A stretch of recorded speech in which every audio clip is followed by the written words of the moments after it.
کہ جس طرح دوسروں کے عیب چھپانا اس کی فضیلت آئی ہے اور لوگوں کی عیب بیان کرنا اس کی مذمت آئی ہے، اسی طرح خود اپنی،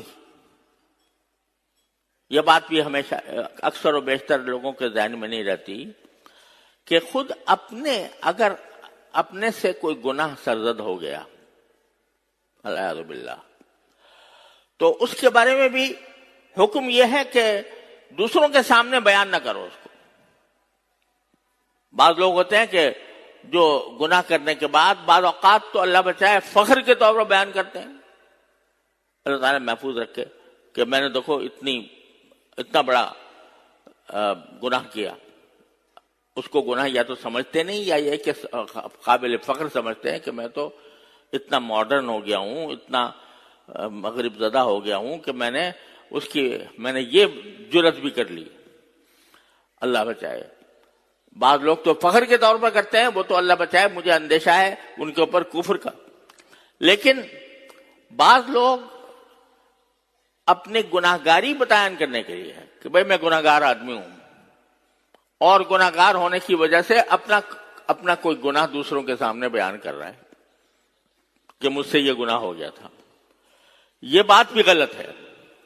ارے اگر تم سے کوئی گناہ ہو گیا تو اپنے پروردگار کی طرف رجوع کرو، اس سے توبہ کرو، اس سے استغفار کرو، اس کو بیان کرتے مت پھرو، یہاں تک کہ دوسروں کے سامنے اپنے گناہگار ہونے کا سبب اور اس کی دلیل یا اس کی مثال بیان کرنے کے طور پر بھی اپنا گناہ کسی سے بیان نہیں کرنا چاہیے۔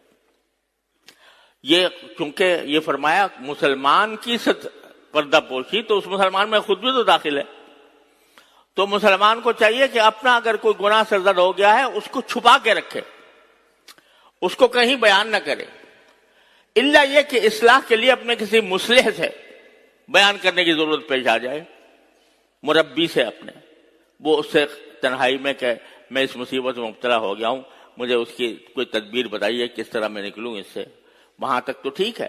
لیکن جہاں بلا وجہ کسی کے سامنے، دوستوں کے سامنے، بعض اوقات جو ہے آدمی دوست یاری میں دوستوں کے سامنے بیان کر دیتا ہے کہ مجھ سے یہ گناہ ہو گیا، اور اس کا دوسروں کے سامنے ذکر کرتا ہے، تو یہ بھی درست نہیں ہے۔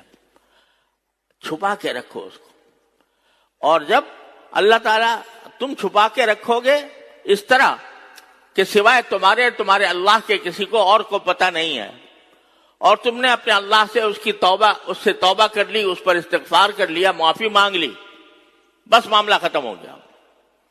امید ہے کہ انشاءاللہ آخرت میں بھی اللہ تبارک و تعالی تمہارے ساتھ رحمت کا معاملہ فرمائیں گے۔ ایک حدیث میں آتا ہے، نبی کریم صلی اللہ علیہ وسلم نے بیان فرمایا کہ ایک شخص ہوگا، اس کو قیامت کے دن اللہ تعالیٰ بلائیں گے، اور حدیث میں ہے کہ اپنا بازو اس کے اوپر رکھیں گے، یعنی جیسے کوئی خفیہ طریقے سے کسی سے بات کرتا ہے۔ اللہ کا بازو اللہ تعالیٰ جانتا ہے، اس کی حقیقت اللہ تعالیٰ کو معلوم ہے، ہمیں نہیں معلوم ہو سکتی۔ بہرحال مطلب یہ ہے کہ اس کے ساتھ ایک شفقت کے ساتھ جیسے کسی کے اوپر اپنا ہاتھ رکھا جاتا ہے، اس طرح اللہ تعالیٰ اس کے ساتھ ہاتھ رکھیں گے اور فرمائیں گے کہ کیا تم نے اس وقت فلاں وقت یہ گناہ نہیں کیا تھا؟ تو وہ کہے گا کہ جی ہاں یا اللہ میاں میں نے یہ گناہ کیا تھا۔ کہا فلاں وقت گناہ نہیں کیا تھا؟ کہ جی گناہ کیا تھا۔ کہا کہ فلاں وقت نہیں، ان کے بہت سارے گناہ شمار کرائیں گے اللہ تعالیٰ، یہ کیا تھا، یہ کیا تھا، یہ کیا تھا۔ اب وہ سمجھے گا کہ جی سارے گناہ تو میرے سامنے آ گئے، اب تو میں برباد ہو گیا، اب تو یقیناً مجھے جہنم میں بھیجا جائے گا۔ آخر میں جب وہ پریشان ہوگا تو اللہ تبارک و تعالیٰ فرمائیں گے کہ میں نے دنیا میں تمہارے ان گناہوں کی پردہ پوشی کی، یعنی یہ گناہ صرف تمہیں معلوم ہے، مجھے معلوم ہے، اور کسی کو معلوم نہیں، اور میں نے وہاں پر تمہاری ستاری کی، تمہاری عیب کو چھپایا۔ تو جب میں نے وہاں چھپایا اور تم نے بھی اس کو کہیں اور ظاہر نہیں کیا، تو آج تمہارے سارے گناہ معاف کرتا ہوں۔ اللہ تبارک و تعالیٰ اس کی مغفرت فرما دیں گے۔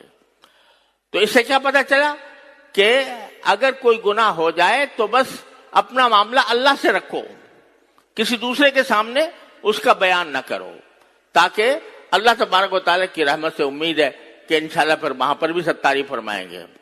لیکن بس یہ کرو کہ اس گناہ کے بعد اللہ تعالیٰ سے رجوع کرو، اللہ تعالیٰ سے توبہ مانگو، اللہ تعالیٰ سے استغفار کرو، تو انشاءاللہ امید ہے کہ انشاءاللہ جس طرح دنیا میں اللہ نے ستاری کی، اس طرح انشاءاللہ آخرت میں بھی ستاری فرمائیں گے۔ تو اپنے گناہ کو صرف اللہ کے سامنے پیش کرو اور کسی کے سامنے نہیں۔ اللہ تبارک و تعالیٰ اپنے فضل و کرم سے ہم سب کو اس پر عمل کرنے کی توفیق عطا فرمائے۔ وآخر دعوانا الحمدللہ رب العالمین۔